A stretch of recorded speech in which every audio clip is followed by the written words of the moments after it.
Here I am trying to process the show and what it means now that it's over, while life goes on around me and no one cares that I just did a show, just that it's over and I can hopefully be back to quote unquote normal.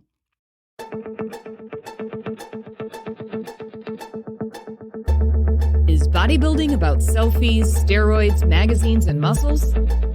How do I become a successful pro bodybuilder or fitness competitor? Where do I even start if I'm new? And the biggest question of all, what are the judges looking for anyway? Even today with the internet, many people first discover bodybuilding by word of mouth.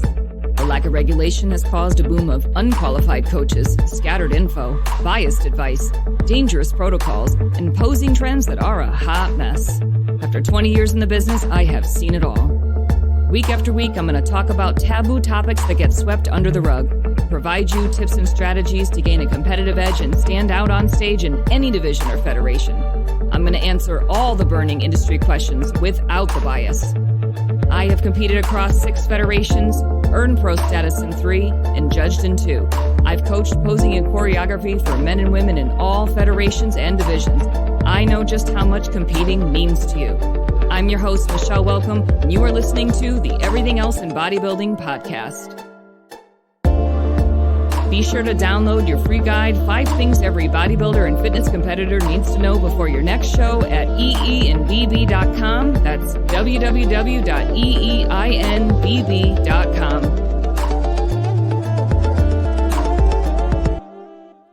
What's up, everyone? Welcome back to another episode of the Everything Else in Bodybuilding podcast. There's nothing like the feeling, the rush of preparing for a show. In hindsight, it's one of the best, worst decisions you'll ever make. Seeing your body change week after week is motivating and thrilling. The first 4 to 6 weeks, not so much.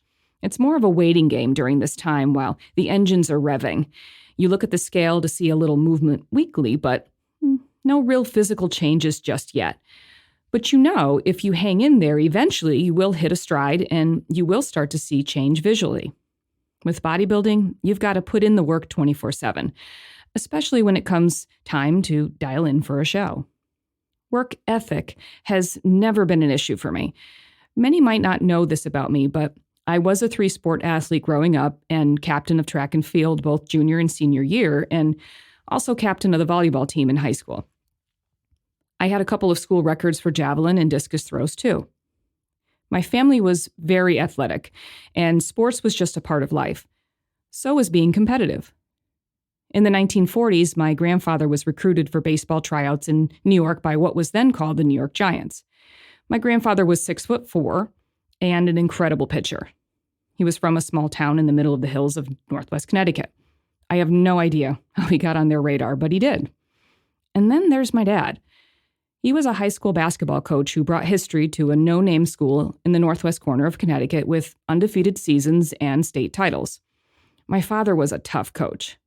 I remember the jerseys he had the boys wear during practice. On the back of the jersey was the words, "No excuses."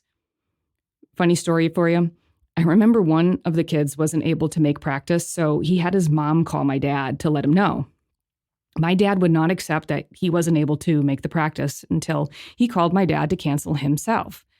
I think my dad was going to make the team do line touches too if he didn't. And if you don't know what line touches are, you guys, just know they're a lot of sprints. My dad had 0 patience for weakness and no patience for disrespect. If you couldn't make practice, you didn't have mommy call for you. Grow a pair and make the call yourself. And if you weren't on time for practice, everyone ran sprints. The first week of basketball tryouts, it wasn't unheard of for there to be a puker.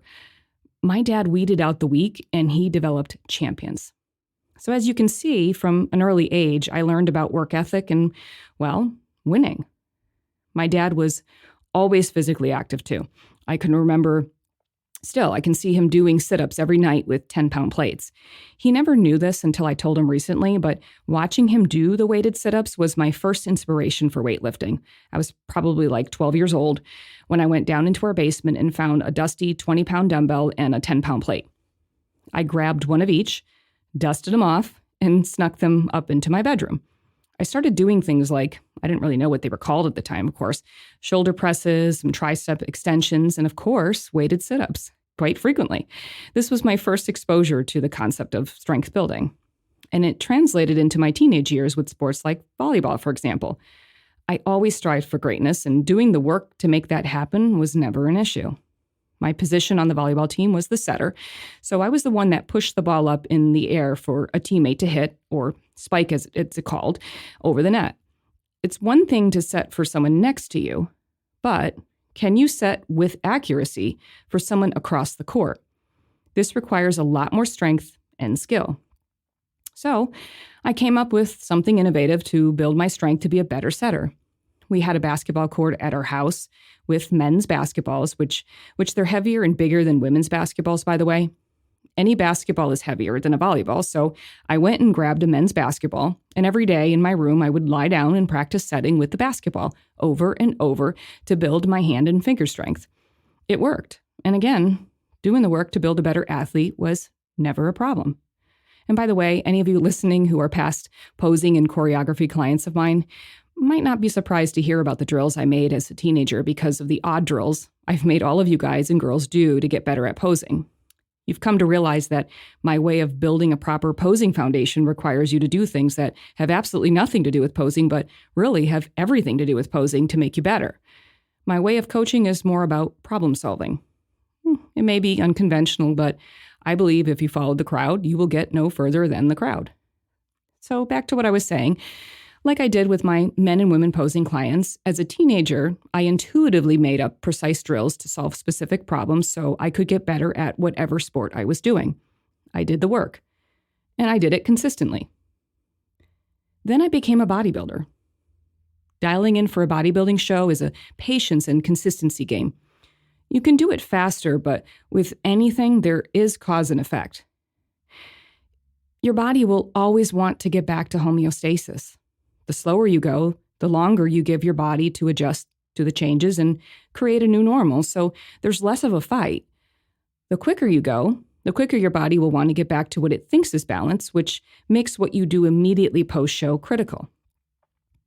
And the harder you go, the more repercussions you will have as your body struggles to find balance both during the show prep process and especially right after. Add in PEDs.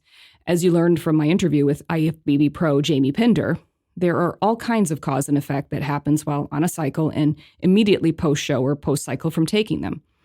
Unfortunately, with PEDs, sometimes you can push yourself so far that you can no longer get your body back to homeostasis from a health and hormonal standpoint.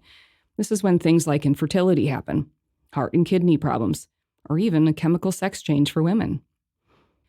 Doing the physical work to prepare for a show, no matter how bonkers it was not a problem for me. I trained for my first bodybuilding show getting up at 4 a.m. to train before work the full day as an accountant, and either personal train clients at night or go to class while earning my master's degree. The consistency of this protocol didn't bother me since, as mentioned, hard work ethic was a part of life for me from a young age. But here's the thing. I think you know now from the stories I've shared that I understand work ethic. But when I first started competing, I never anticipated the emotional effects of the post-show experience after a bodybuilding show. Training was the easy part for me. My first shows were 20 years ago, so information wasn't as readily available as it is now. No one talked about what happened post-show anywhere.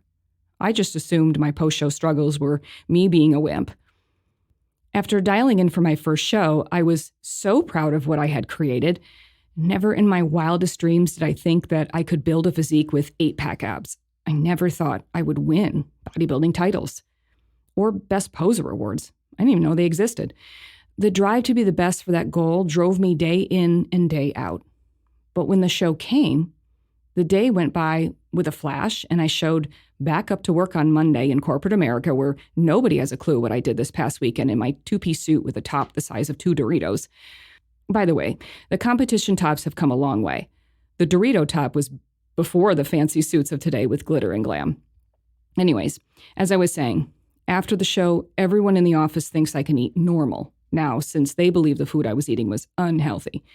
But let's not talk about what they eat, right? Now, that would be shaming people. Same with friends and family. Post-show, they think I'm done with this thing, and they all want to get together and eat and drink and be merry. Meanwhile, there is me, who just spent months focusing on this one thing that drove me to get the work done no matter what I had going on. Here I am trying to process the show and what it means now that it's over, while life goes on around me and no one cares that I just did a show, just that it's over and I can hopefully be back to quote unquote normal. So now the show is over, the immediate goal is over, and at that time there was no catchphrases like reverse dieting, flexible dieting ideas, or even any real healthy approaches to nutrition at all. It was the traditional bodybuilding diet that was full of bland foods and strict protocols. You were either on or you were off plan. There was no in between. I didn't develop the best relationship with food out the gate because of this. For my first set of shows, I didn't understand that chicken didn't have to be bland to eat it. I didn't have to eat white fish to get lean, blah, or be afraid that off-plan meals would kill my physique. That took years to learn. And doing a show for fun one day to see that it was in fact possible to do all of that. I mean, bro science protocols still do exist today, even with all the information out there. But for many people, the real issue post-competition is something even deeper. It's something you might hear called post-show blues. Post-show blues is when you fall into a depression after a show. You just spent months working towards this one thing, and now the thing is over. You saw your body change in ways you never thought possible. You finally like the way you look. In fact, you love the way you look. The fat in that one place that drives you nuts is finally gone. Guys, you have the six-pack abs you always wanted. But now the show is over and there's nothing to look forward to, work towards, or motivate you. And you also have to accept that the physique you worked so hard for and love is about to soften under a layer of body fat. Seeing your body put on body fat and go in the reverse direction can kill your motivation if you let it. I've seen people gain 30 pounds post-show after falling into a depression, and these aren't people that are on PEDs. This is just from nutrition, diet. As Jamie mentioned on the last episode, talking about PEDs, that there are cause and effect with certain things like estrogen blockers that can make you gain weight post-show as the estrogen changes go on in your body. But I'm talking specifically 30-pound weight gains from just food. And, well, I had my share of post-show blues during the first decade of competing, but it wasn't due to a lack of work ethic or PEDs. I've never taken them, which is why I had that awesome interview in episode 7 to educate the masses on them from someone who I consider is an expert on them. By the way, go listen to that episode if you haven't. Jamie really delivered. We talk about everything. So again, I had my share of post-show blues during my first decade of competing, so I know what it's like. I remember one time, I was up 10 pounds in a week after a show. This particular show was a struggle to get to in the first place. I had spent an entire year prepping and building muscle because I wanted to win a pro title. About 8 weeks before the show, I tore my hamstring while sprinting on a track. Luckily, it wasn't completely torn off the bone, so I didn't need surgery, but I still had 8 weeks to get to my show, and I wasn't going to pull out for a muscle tear. The orthopedic provided me some exercises to do on my own, so I opted to skip physical therapy and just to keep going. It hurt to sit on hard surfaces. I could feel a tugging sensation when I walked too. It took me like 11 minutes of warm-up to get enough adrenaline pumping through my veins to overshadow the pain in my hamstring to do my track workouts. I remember the agony turning the corner on the track while still trying to sprint my way to the show. Why I needed sprints, I don't know, but I should have done something else. But in my mind, I needed that thing to get to the show, and I had 8 weeks. I remember talking with myself and saying that I would take care of myself after the show. I promised myself I would, and I just needed a little longer to get to the show. My body was tired. I had worked the past year through agonizing shin splints, an inflamed disc in my lower back, and now a torn hamstring too. I told myself I only had 8 weeks and I would get there. I even had a line of tank tops made with the phrase "kill it with drive" on them for those who were supporting me on my journey to the stage. I sold them to people all over the world, and many of them wore the shirts on my show day to show their support. This show meant a lot to me. I had come in runner-up the year before, runner-up in the world, so I felt that with a year of improvements, I might have a chance at the title. I did put on some size in all the right places, and I would say to this date, despite injuries, I built my best physique for any show. And then the show came. The promoter requires us to use their official tanner and says that they want to keep a more mainstream look for the photos and marketing of the show, so they didn't want any dark tans on stage. We were given 2 coats of tan each. But here's the problem. My skin is very fair, so 2 coats of tanner on me will make me look like I spent the summer at the beach, whereas on someone else with a naturally darker base, it makes them look like they have a competition tan on. Sure enough, my tan was too light, and you couldn't see much of my hard work on stage. I was drowned out by the lights. After prejudging, the feedback from the head judge was that my tan was too light and I didn't look lean enough. I'm like, well, really? No kidding. But unfortunately, it was too late. They already scored us. Needless to say, I didn't win the show or even place top 5. An entire year of prep got thrown down the drain. I was physically and emotionally drained. My leg hurt. And I didn't like the vibe of the federation anymore, so I was at a loss on what to do next. I ate and drank a lot of off-plan foods and drinks immediately after that show with friends as a distraction. I definitely started to fall into a post-show depression. Until I found a new goal to inspire me. With a goal, I'm laser-focused and leave no stone unturned in the process. If an expert suggests to me a protocol that is going to make me the best, I will follow it. If I'm told to follow a program in the off-season that will give me a competitive edge at my next show, I follow the program. I don't complain, I figure out the cost, and I do the work. I also experienced many nutrition and training protocols that contributed to a difficult post-show experience.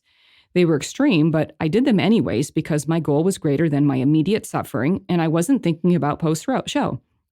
If I needed to eat this thing to be the best, I would say pass it over. I can remember eating bites of bland codfish and using water to make it go down like a shot just to get it down.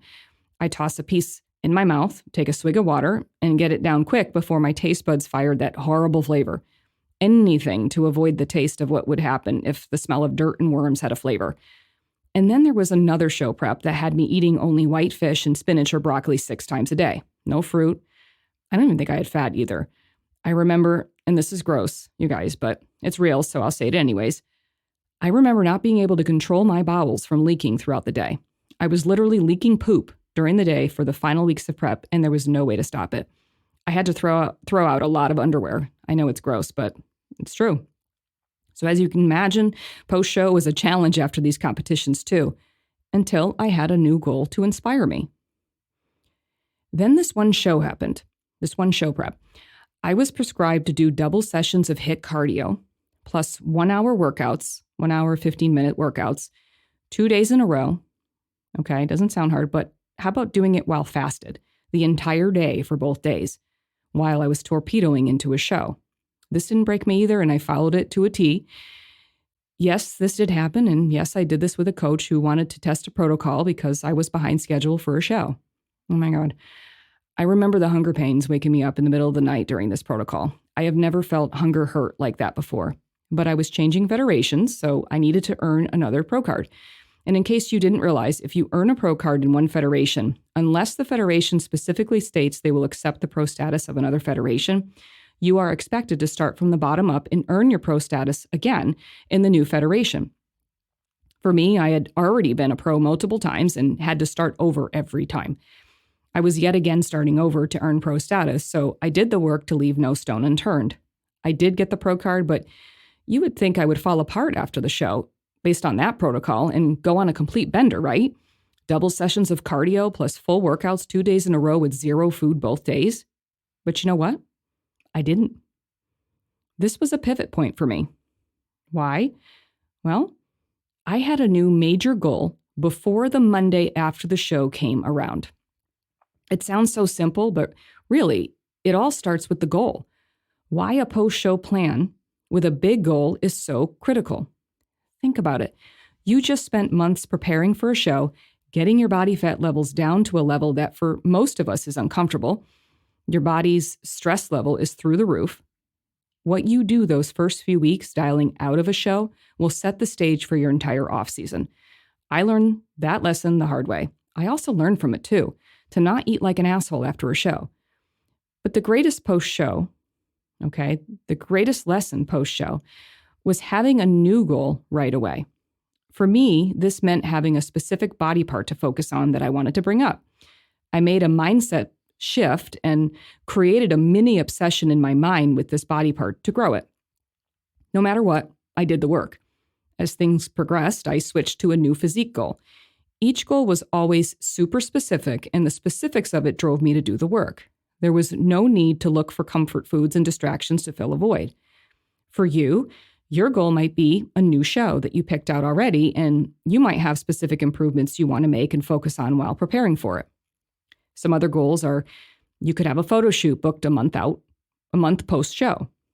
You might want to grow your fitness business and be motivated by the idea that more food post-show means more energy to get the build out of the business done. You might also want to look fit and healthy for your new business too, and let that keep your post-show protocol in check. You might want to lead by example for your kids and show them what a healthy relationship with food looks like and not fall apart in front of them. It could be anything, but the goal has to be great. If you are competing or planning to compete like me, you will do the work.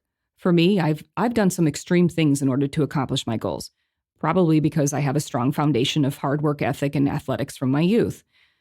But emotionally post-show isn't about a lack of work ethic. It's about a lack of having something grand to work towards. Many struggle post-show because there is nothing to work for that is greater than the emotional withdrawals they are feeling at the end of the ride. If it's a mediocre goal, your focus will go on the glass half empty, and you'll think about all the drawbacks of post-show. It can be a small goal, like my example of picking a body part to obsess over, or it can be something posing related that you want to fix now that you have the time to do it.